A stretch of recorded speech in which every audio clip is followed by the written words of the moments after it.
دوستوں، فرعون کی لاش اتنی دن تک محفوظ کیسے ہے آج اس ویڈیو میں ہم لوگ دیکھتے ہیں۔ جب فرعون ڈوب کر مرا تو سمندر نے اس کی لاش کو اللہ کے حکم سے باہر پھینک دیا، جبکہ باقی لشکر کا کوئی نام و نشان نہ ملا۔ یہ واقعہ آج سے 3500 سال پہلے پیش آیا تھا۔ مصریوں میں سے کسی نے ساحل پر پڑی اس کی لاش پہچان کر اہل دربار کو بتایا۔ فرعون کی لاش کو محل پہنچایا گیا۔ درباریوں نے مسالہ لگا کر اسے پورے شان اور احترام سے تابوت میں رکھ کر محفوظ کر لیا۔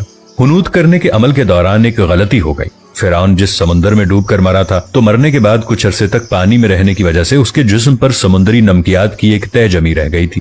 مصریوں نے اس کی لاش میں نمکیات کی وہ تہ اسی طرح رہنے دی اور اسے اسی طرح حنوط کر دیا۔ وقت گزرتا گیا، زمین اور آسمان نے بہت سے انقلاب دیکھے جن کی گرد کے نیچے سب کچھ چھپ گئے، یہاں تک کہ فرعون کی حنوط شدہ لاش بھی زمین کی تہوں میں چھپ گئی۔ ان کے نام صرف کتابوں، ان کی تعمیرات اور لوگوں کے ذہنوں میں رہ گئے۔ اس واقعے کے 2000 سال بعد اس دنیا میں اللہ کے آخری نبی حضرت محمد مصطفیٰ صلی اللہ تعالی علیہ وآلہ وسلم تشریف لائے۔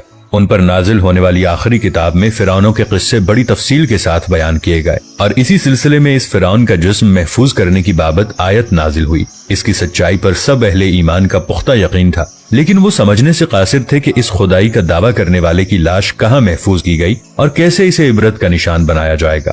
1871 میں مصر کے الغورنیا سے تعلق رکھنے والے غریب اور معمولی چور احمد عبد الرسول کو فرعون کی حنوط شدہ لاشوں کی طرف جانے والے خفیہ راستے تک رسائی مل گئی۔ احمد عبد الرسول نوادرات چوری کر کے بیچا کرتا تھا۔ ایک دن وہ دریائے نیل کے کنارے کے قریب تبیسا کے مقام پر اسی سلسلے میں پھر رہا تھا جب اسے ایک خفیہ راستے کا پتہ چلا۔ وہاں وہ نوادرات کی چوری کے لیے کھدائی کر رہا تھا کہ اسی دوران اسے کچھ لوگوں نے پکڑ لیا اور پولیس کے حوالے کر دیا۔ وہ جس جگہ کو کھود رہا تھا وہاں سے ملنے والے راستے کی جب مسلسل کھدائی کی گئی تو یوں 1891 کو دوسری ممیوں کے ساتھ اسی غرق ہونے والے فرعون کی لاش بھی مل گئی۔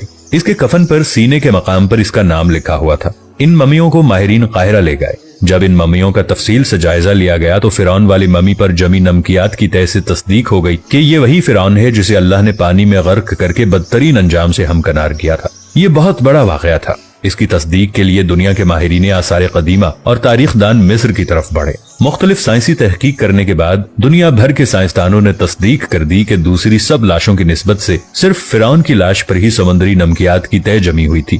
اس تصدیق کے بعد اسے فرعون کی لاش قرار دے کر عجائب گھر میں محفوظ کر دیا گیا۔ 1982 میں فرعون کی ممی خراب ہونے لگی تو اس وقت کی مصری حکومت نے فرانس کی حکومت کو درخواست کی کہ فرعون کی ممی کو خراب ہونے سے بچایا جائے۔